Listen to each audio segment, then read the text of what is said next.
स्वागत है सभी दर्शकों का ग्रेस श्रावस्ती चैनल पर। चैनल को सब्सक्राइब कर लीजिए ताकि आपको पूरे उत्तर प्रदेश की खबरें हमारे चैनल से मिलती रहें। घंटी का बटन दबाइए ताकि हर खबर का नोटिफिकेशन आपको मिलता रहे। और आइए आपको लेकर चलते हैं श्रावस्ती जनपद के नेशनल हाईवे 730 पर कटरा बाजार यानी बौद्धस्थली श्रावस्ती में लेकर चलते हैं, जहां पर नेशनल हाईवे को भी बाढ़ ने अपनी चपेट में ले लिया है।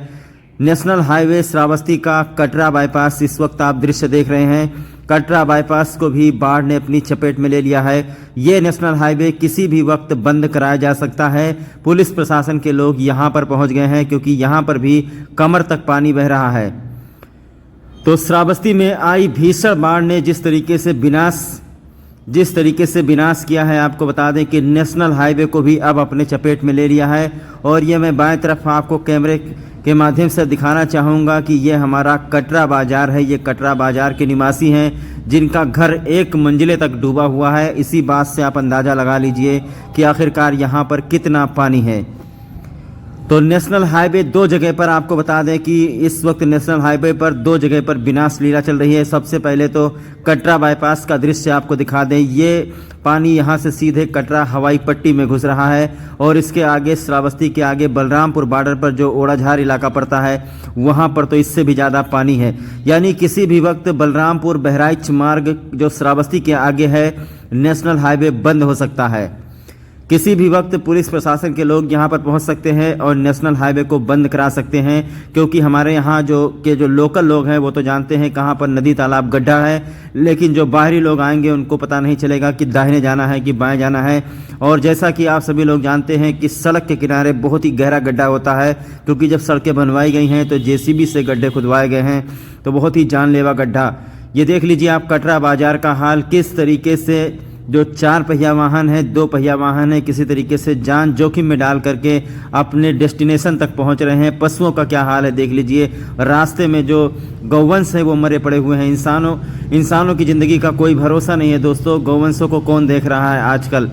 ऐसे पता नहीं कितने सैकड़ों गौवंश हैं जो राप्ती नदी में इस बाढ़ की त्रासदी में बह गए हैं। आज आप कहीं भी चले जाइए नेशनल हाईवे पर, आपको सिर्फ और सिर्फ बदबू ही आएगी, क्योंकि अगल बगल का इलाका गौवंशों की लाशों से पटा हुआ है। तो आइए हम आपको लेकर चलते हैं नेशनल हाईवे श्रावस्ती के कटरा बाजार में, जहां पर सबसे पहले बाईपास का दृश्य आपको दिखाएंगे।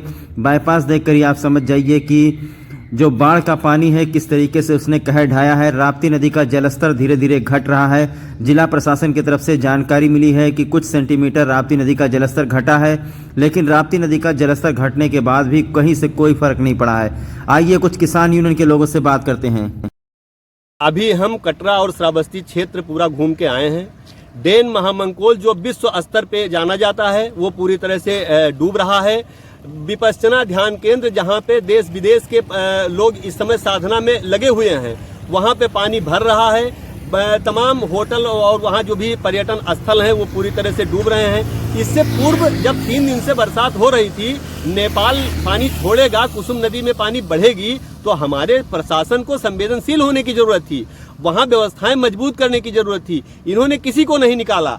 अब ये सिर्फ जाके छाता लेके फोटो खिंचवाने का काम हो रहा है, चाहे वो हमारे प्रशासनिक अधिकारी हो चाहे नेता हो। मैं आपके माध्यम से उत्तर प्रदेश की सरकार से ये निवेदन करना चाह रहा हूँ कि यहाँ के जो प्रशासनिक अधिकारी और नेता आपको गुमराह करने में लगे हैं, अगर आप जनता के प्रति संवेदनशील हैं तो तत्काल हेलीकॉप्टर की व्यवस्था करके जनमानस को बचाने का काम करिए, जनता को निकालने का काम करिए। श्रावस्ती जनपद की 2/3 जनता छतों पे और अपने छप्परों पर बैठकर भूखे मर रही है, इसका श्राप आपको लगेगा। इसलिए हम योगी जी से निवेदन करना चाहेंगे कि तत्काल जनपद में हेलीकॉप्टर की व्यवस्था सुनिश्चित कराई जाए। श्रावस्ती में एक लड़की दहावर कला में परसों डूब गई। उसको एनडीआरएफ की टीम से लाश की बरामदगी दिखाई जा रही है, जबकि ये पूरी तरह से झूठ है। मैं इसका खंडन करता हूं। ये झूठ की बुनियाद पे प्रशासनिक अधिकारी से लेकर सरकार तक काम कर रहे हैं। अभी जिन लोगों की लाशें पोस्टमार्टम हो चुकी हैं, तमाम लोगों के घर नहीं पहुंची हैं। सरकार को एक व्यवस्था कैसे कराएगी सरकार? झूठ की बुनियाद पे हम संवेदनशील नहीं हो सकते। हमें निश्चित तौर पे इस समय दैवी आपदा की ये घड़ी है, हमें संवेदनशील होने की जरूरत है। जनता तक हमें सुविधाएं पहुंचाने की जरूरत है, उनको जिंदा रखने की जरूरत है। बताइए। लंच पैकेट तो जो ये प्रशासनिक अधिकारी बांट रहे हैं, ये पीड़ित व्यक्ति तक पहुंच ही नहीं रहा है। कहीं कहीं जो लोग भक्के आए हैं सड़कों पे हैं उनको ये 10 लोगों में 5 पैकेट बांट के ये फोटोग्राफी करवा रहे हैं। इनके साथ जो फोटोग्राफर चल रहे हैं वो इनकी मिलीजुली एक साजिश है नहीं। 50 पैकेट बना के ये 5,000 का बिल बना के सरकार से पैसा निकाल लेंगे। ये पूरी तरह से आपदा में अवसर की व्यवस्था वाला काम है। हेलीकॉप्टर के बिना हमारे इस जनपद में बाढ़ पीड़ितों तक पहुंचा नहीं जा सकता है, कोई भी नहीं पहुंच सकता। आप सड़क के किनारे किनारे जहां पे हमारे वाहन जा रहे हैं वहां पे आप फोटो तो खिंचवा सकते हो, लेकिन जो इस समय असली पीड़ित है उसकी मदद हेलीकॉप्टर से कम पे नहीं हो सकती। इस जनपद की जो स्थिति है, कोई भी प्रशासनिक अधिकारी किसी बाढ़ पीड़ित जो नेचुरल पीड़ित है, हम आपको कोटवा बता दें, दहावर कला बता दें, महरौली बता दें, अनहरपुरवा बता दें, लौकिया बता दें, मनिका कोट बता दें, सिसवारा बता दें, पुरुषोत्तमपुर बता दें, ये किसी भी पीड़ित के घर नहीं जा सकते। ये सड़क के किनारे फोटो खिंचा सकते हैं। जहाँ तक इनकी गाड़ियाँ जाती हैं, चाहे वो छाता लेके खिंचाओ या गाड़ी दौड़ा के खिंचाओ। नेताओं को इस समय संवेदनशील होने की जरूरत है और इन्हें सरकार को गुमराह नहीं करना चाहिए। इनको ये बताना चाहिए कि अब हमारी क्षमता से बाहर हो चुका है, अब आप हेलीकॉप्टर की व्यवस्था करिए। अगर हम स्थिति को पर सरकार को गुमराह करते रहेंगे तो हमारी जनता डूब जाएगी। इसलिए हमें उस चीज को ऊपर तक बताना चाहिए और जब वहां से हेलीकॉप्टर नहीं आएगा तो हमारी जनता बचने वाली नहीं है। विनोद कुमार शुक्ल, मध्यांचल महासचिव, भारतीय किसान यूनियन। आपके माध्यम से ये बताना चाहूँगा कि इस समय नेपाल से के जो पानी छोड़ा गया है उसकी वजह से श्रावस्ती जनपद का 2/3 जनमानस पूरी तरह से अपने छत और छप्परों पे कैद हो गया है। श्रावस्ती का प्रशासन कागजी खाना पूरी करके ये बता रहा है कि हम राहत एवं बचाव कार्य जारी रखे हैं। जो हमारे गांव पूरी तरह से पानी में घिरे हैं वहां पे कोई भी प्रशासनिक अधिकारी नहीं पहुंच सकता, क्योंकि नाव वहां पे जा नहीं सकती, हेलीकॉप्टर की व्यवस्था है नहीं। स्टीमर एक आध गिने चुने जनपद में होंगे तो वो काम नहीं कर रहे हैं।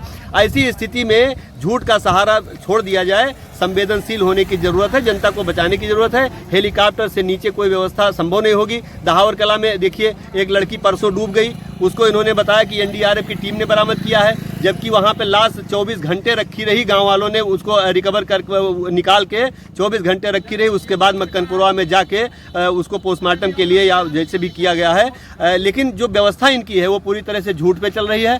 हम आपके माध्यम से योगी सरकार से निवेदन करना चाहते हैं कि तत्काल यहाँ पर मिलिट्री की व्यवस्था कराई जाए और हेलीकॉप्टर की व्यवस्था कराई जाए। बगैर हेलीकॉप्टर के हमारा कोई भी प्रशासनिक अधिकारी संवेदनशील होकर भी क्षेत्र में नहीं पहुँच सकता।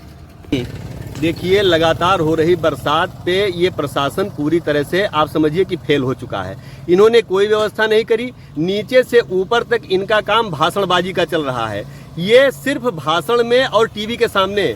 अब मीडिया भी कितनी संवेदनशील है, अब हम आपसे क्या बताएं।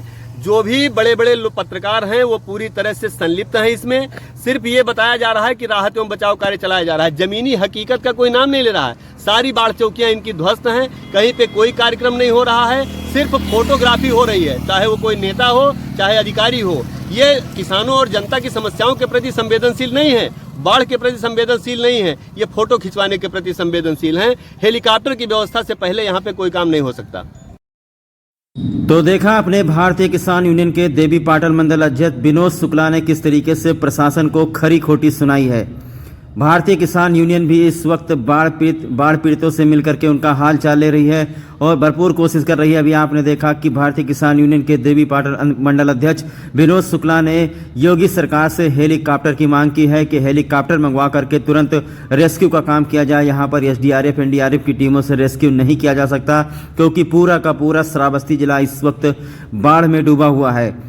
तो किसान यूनियन के कार्यकर्ता भी इस वक्त बाढ़ प्रभावित क्षेत्रों में जा रहे हैं और लगातार जो है सरकार की आलोचना कर रहे हैं, उनके व्यवस्थाओं पर सवाल उठा रहे हैं कि आखिरकार जब 3 दिन से लगातार बरसात हो रही थी तो पहले से व्यवस्था क्यों नहीं की गई। हालांकि आइए आपको हम लेकर चलते हैं बौद्ध स्थली श्रावस्ती में। एकदम से कटरा चौराहे पर दाहिने तरफ हवाई पट्टी है। ये चौराहा है, कभी ज़िंदगी में आपने नहीं सोचा होगा कि वो बौद्ध स्थली श्रावस्ती जहाँ पर लाखों की संख्या में हर साल विदेशी पर्यटक आते हैं, स्वदेशी पर्यटक आते हैं, कई राज्यों से लोग आते हैं। भगवान बुद्ध की तपोस्थली है। भगवान बुद्ध ने अपने जीवन के सबसे ज़्यादा वर्षाकाल यानी 24 साल बताया जाता है यहीं पर बिताए थे। और इसके बाद आपको लेकर चलते हैं निर्माणाधीन हवाई पट्टी में, जो आज तक बन नहीं पाया, लेकिन इस बाढ़ में हवाई पट्टी का रनवे भी नहीं बचा है। कंट्रोल रूम जो है, वॉच टावर जो है हवाई पट्टी का, सब इस वक्त पानी में डूबा हुआ है। इसके आगे आपको बता दें कि हमारे भरिया गांव तक इस वक्त बाढ़ का पानी पहुंच गया है। ये जो हमारी माताएं बहनें और बच्चे हैं इसी तरीके से पानी में चल रहे हैं। तो श्रावस्ती के सिरसिया से शुरुआत हुई थी, मल्लीपुर के जमनहा से शुरुआत हुई थी और राप्ती नदी का पानी श्रावस्ती जनपद के नवीन मॉडर्न थाना क्षेत्र अंतर्गत बीरपुर के पास तक पहुंच गया है। ये देख लीजिए, ये हमारे श्रावस्ती का एयरपोर्ट है, श्रावस्ती का हवाई पट्टी है। इसके रनवे का कहीं पर कुछ पता नहीं है।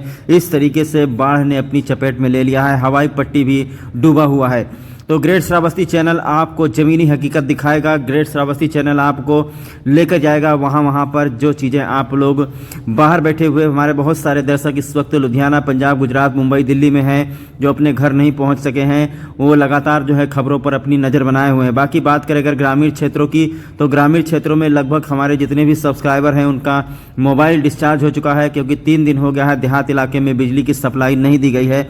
कई जगह पर विद्युत पोल धराशायी हो गए हैं, कई जगह पर पेड़ गिरे हैं। तो ये देख लीजिए, ये हमारे श्रावस्ती का एकमात्र निर्माणाधीन हवाई पट्टी है, जो आज 15 सालों से 20 सालों से बन ही रहा है, बनकर तैयार भी नहीं हुआ था कि यहाँ पर बाढ़ आ गई। और देख लीजिए किस तरीके से हमारे गांव के जो किसान हैं कुछ सामान खरीद के इस वक्त जो है अपने गांव की तरफ जा रहे हैं। बहुत ही बुरे हालात श्रावस्ती जनपद के।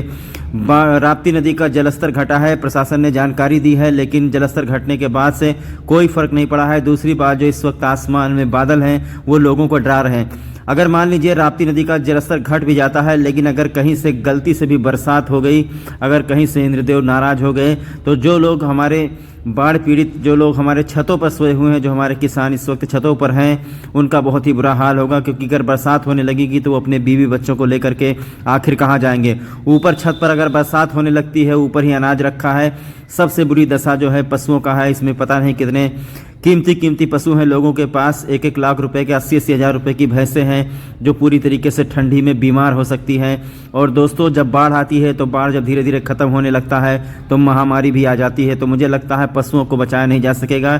श्रावस्ती एयरपोर्ट की तस्वीरें हम सीधे आपको दिखा रहे हैं ग्रेट श्रावस्ती चैनल पर।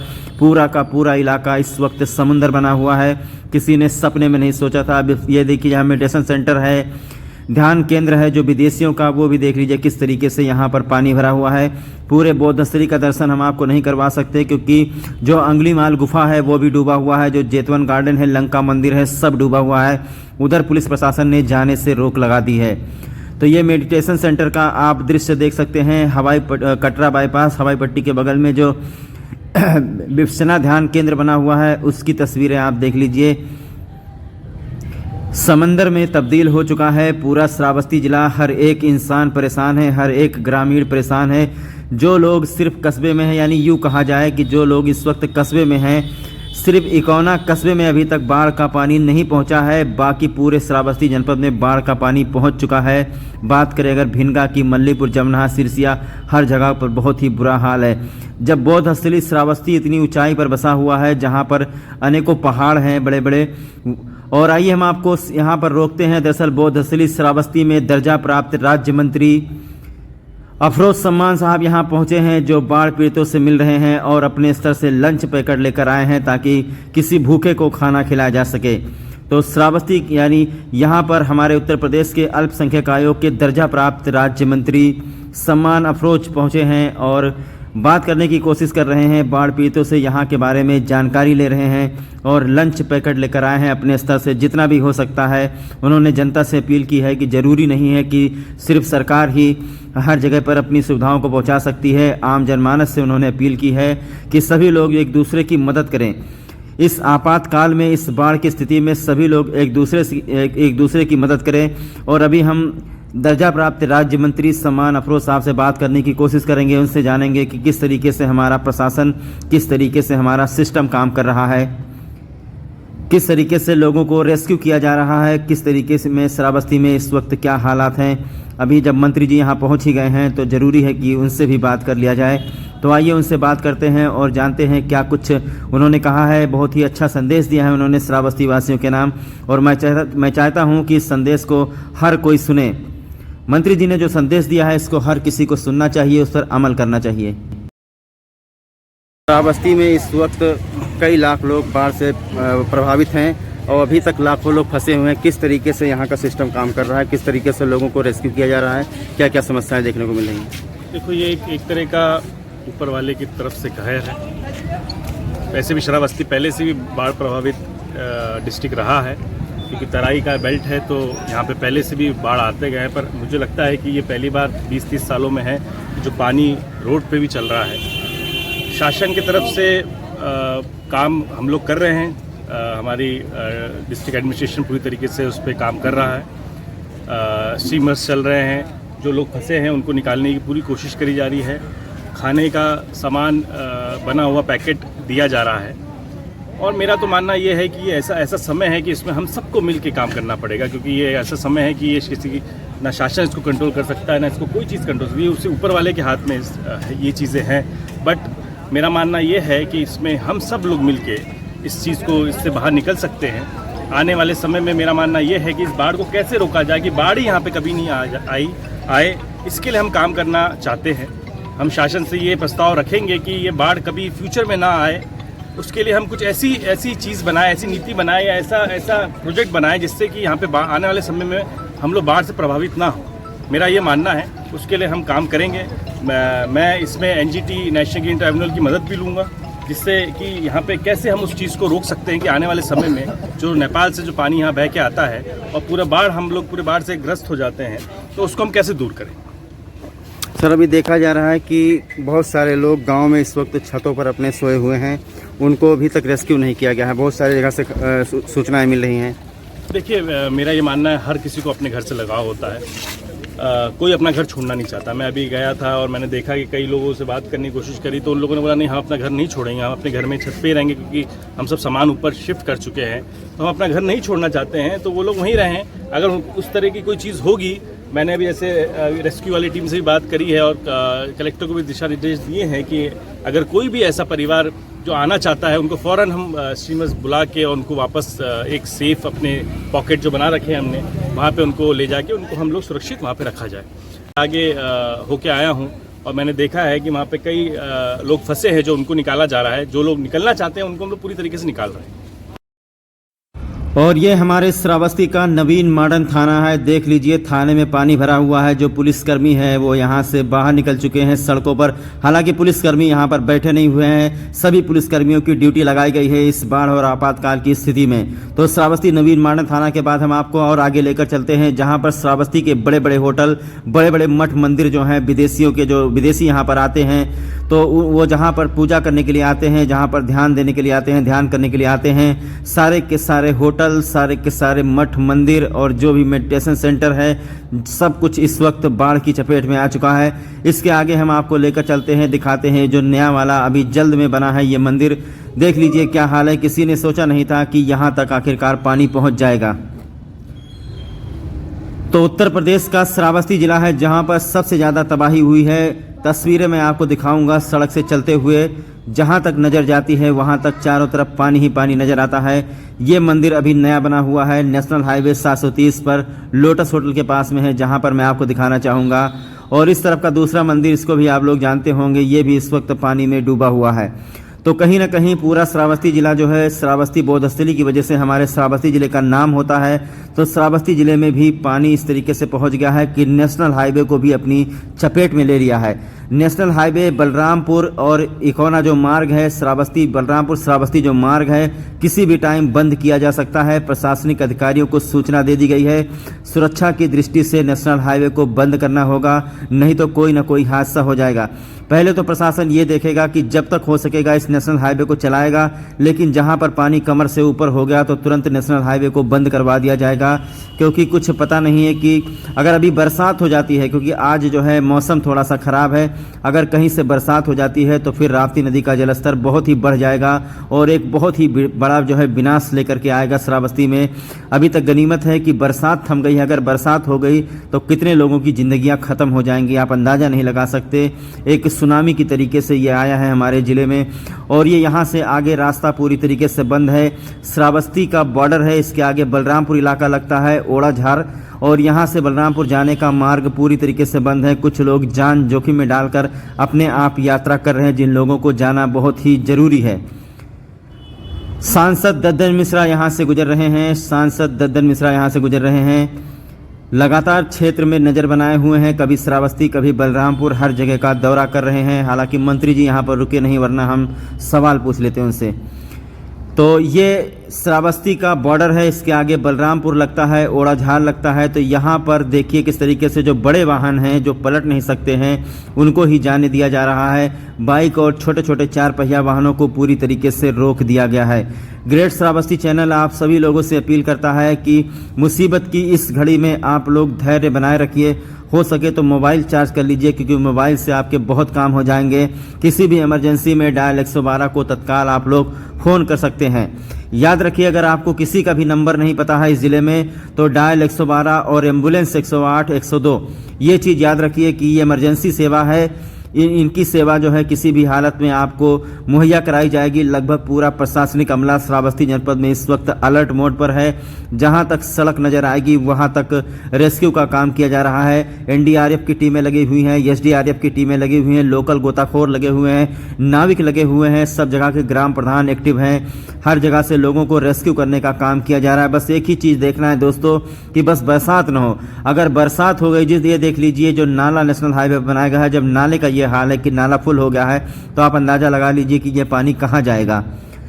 तो ग्रेट श्रावस्ती चैनल आप सभी लोगों से अपील करता है, मुसीबत की इस घड़ी में आप लोग धैर्य बनाए रखिए। किसी न किसी तरीके से सरकार, जो जिला प्रशासन है, वो आपको रेस्क्यू करके बाहर निकाल लेगा, आप तक खाना पहुंचाएगा। लगभग सभी ग्राम प्रधानों को भी ये सूचना दे दी गई है कि ग्राम प्रधान अपने अपने स्तर से अपने अपने इलाके में जहाँ पर पब्लिक हो वहाँ पर लंगर लगवा ले, ताकि कोई भी भूखा न सोए। तो पूरे इलाके में इस वक्त तबाही ही तबाही मची हुई है। आपको बता दें, हर जगह पर जो है कई लोग परेशान हैं। अब तक जानकारी मिली है कि श्रावस्ती में बाढ़ से लगभग आधा दर्जन लोगों की मौत हो चुकी है। बहुत ही दुखद है। उनकी लाशों को कहीं दफनाया नहीं जा सकता, उनकी लाशों को कहीं जलाया नहीं जा सकता। कंधा देने के लिए भी 4 लोग इस बाढ़ में नहीं मिलेंगे, क्योंकि कहीं पर मिट्टी ज़मीन है ही नहीं, कहीं पर लकड़ी सूखी है नहीं, कहाँ पर कोई जला देगा। एक जैसे कोरोना महामारी आई थी उसी तरीके से ये एक महामारी की तरह है बाढ़ दोस्तों। और जुड़े रहिए आप लोग ग्रेट श्रावस्ती चैनल के साथ। जैसे जैसे हमको कोई नया अपडेट मिलता है ग्रेट श्रावस्ती चैनल आप लोगों को अपडेट करेगा। और दूसरी बात आपको बता दें, अभी तक देहात इलाके की बिजली काट दी गई थी, लेकिन अब शहरी इलाकों की भी बिजली काट दी गई है। ऐसा लगता है कि कहीं पर विद्युत पोल गिर गया है। तो सभी दोस्तों से मैं गुजारिश करूंगा कि ग्रेट श्रावस्ती चैनल के साथ जुड़े रहिए। जैसे जैसे आप लोग हमको अपडेट कराते रहेंगे और जैसे जैसे राप्ती नदी का जलस्तर हमको प्रशासन की तरफ से बताया जाएगा तो मैं आपको अपडेट देता रहूँगा। इस वक्त मैं मोटरसाइकिल पर बैठ करके गांव-गांव जाकर कवरेज करने की कोशिश कर रहा हूं। बहुत सारे गांव में जाने की कोशिश करता हूं जहां पर मैं पहुंच नहीं सकता, जहां पर पुलिस ने बैरिकेडिंग लगा दिया है कि आगे खतरा है, आगे मत जाइए। अभी एसडीआरएफ की टीमें मोहम्मदपुर राजा के चिरेंदापुर इब्राहिमपुर मजरे में गई हैं कुछ लोगों को रेस्क्यू करने। तो एनडीआरएफ की कई टीमें हैं जो लगातार चारों तरफ जो स्टीमर्स हैं वो लगातार लोगों को रेस्क्यू करने का काम कर रहे हैं। देख लीजिए किस तरीके से कोई प्याज लेकर जा रहा था, लेकिन लेकर यहाँ से जा नहीं पाया। ये एक बोधस्थली जो है श्रावस्ती का कटरा बाईपास है, हालात बहुत ही ख़राब है। दूसरी तरफ देख लीजिए जो मलिन बस्ती है वहाँ का क्या हाल है। छत जो है जिस तरीके से घर इनका गिरने वाला है।